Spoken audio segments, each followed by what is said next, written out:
Assalamualaikum warahmatullahi wabarakatuh. Nama saya Ramadhania Janeti Sukma, NPM 2021010322 dari kelas C Prodi Hukum Keluarga Islam. Di sini saya akan menjelaskan tentang prinsip-prinsip maqasid syariah. Secara bahasa, maqasid asy-syariah terdiri dari dua kata, yaitu maqasid yang artinya kesengajaan atau tujuan, dan syariat artinya jalan menuju sumber air. Ini pula dikatakan sebagai jalan ke arah sumber pokok kehidupan. Adapun tujuan maqasid adalah untuk kemaslahatan manusia.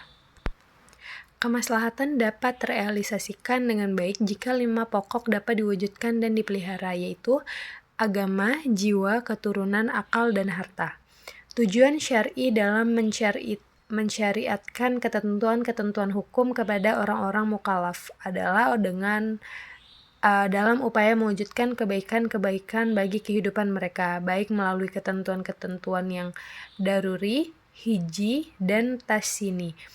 Syatibi berpandangan bahwa tujuan utama dari syariah adalah untuk menjaga dan memperjuangkan 3 kategori hukum. Tujuan dari 3 kategori tersebut adalah untuk memastikan bahwa kemaslahatan kaum muslimin baik di dunia maupun di akhirat terwujud dengan cara yang terbaik karena Tuhan berbuat demi kebaikan hambanya. Kemaslahatan yang ingin diselesaikan adalah yang memiliki syarat seperti berikut. Yang pertama, masalah itu harus real atau berdasarkan prediksi yang kuat dan bukan hayalan. Yang kedua, maslahat yang ingin diwujudkan harus benar-benar dapat diterima akal.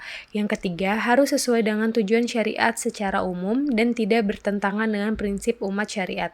Dan yang terakhir, mendukung realisasi masyarakat daruriyat atau menghilangkan kesulitan yang berat dalam beragama. Adapun manfaat mempelajari maqasid asy-syariah ialah sebagai berikut. Yang pertama, mengungkapkan tujuan, alasan, dan hikmah tasyri baik yang umum maupun khusus. Yang kedua, menegaskan karakteristik Islam yang sesuai dengan tiap zaman.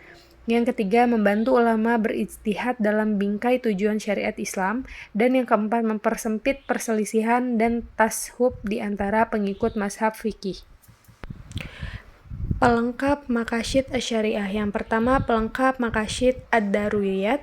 Ketika Tuhan mensyariatkan sholat untuk menegakkan dan memelihara unsur agama, syar'i memerintahkan agar sholat itu dikumandangkan dengan azan sesudah masuk waktu dan dikerjakan dengan berjamaah sebagai kelengkapannya.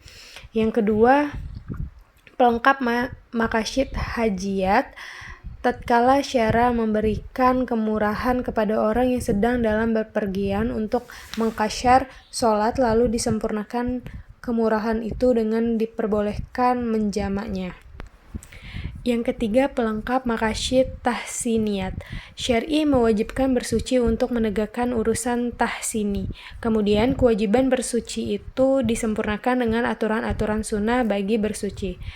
Tatkala syar'i mensunatkan menyembelih hewan kurban, disempurnakan perintah itu agar binatang yang dikurbankan dipilih dari binatang yang tidak cacat.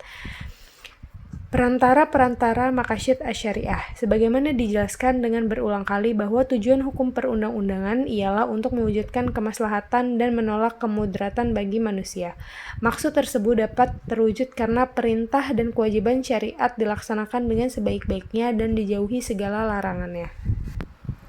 Pengetahuan dan pemahaman yang benar mengenai sebab-sebab perintah itu dikeluarkan menjadi pendukung utama untuk menaati perintah syariat. Karena sebab-sebab syariat dikeluarkan selalu mengikuti status hukum musababnya.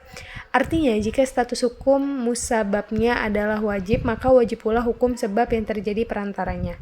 Tak ada bedanya dengan perintah-perintah syariat, larangan-larangannya, dan mempunyai perantara-perantara yang mengantar pada perubahan itu terlarang.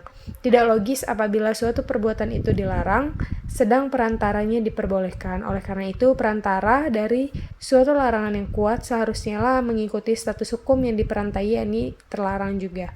Berdasarkan ketentuan tersebut muncullah 2 kaidah yang penting, yakni yang pertama, sesuatu yang menjadikan kewajiban sempurna karena wajib adanya, dan yang kedua, menutup jalan menuju ke perbuatan terlarang. Sekian presentasi dari saya. Kurang dan lebihnya saya mohon maaf. Wassalamualaikum warahmatullahi wabarakatuh.